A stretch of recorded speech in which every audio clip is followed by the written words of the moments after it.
To create an overlay first, you need to create a wrapper for your image and text.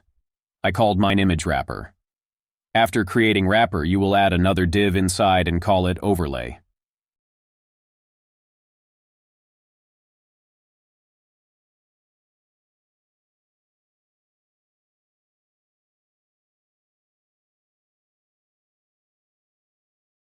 Position of the overlay needs to be absolute because we want it to be above the image.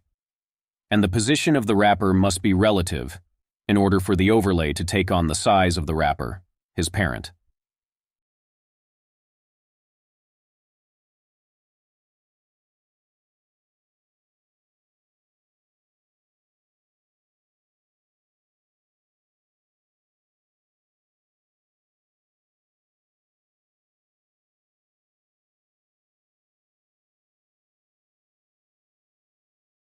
Then you give background color to your wrapper and also add transparency to that color.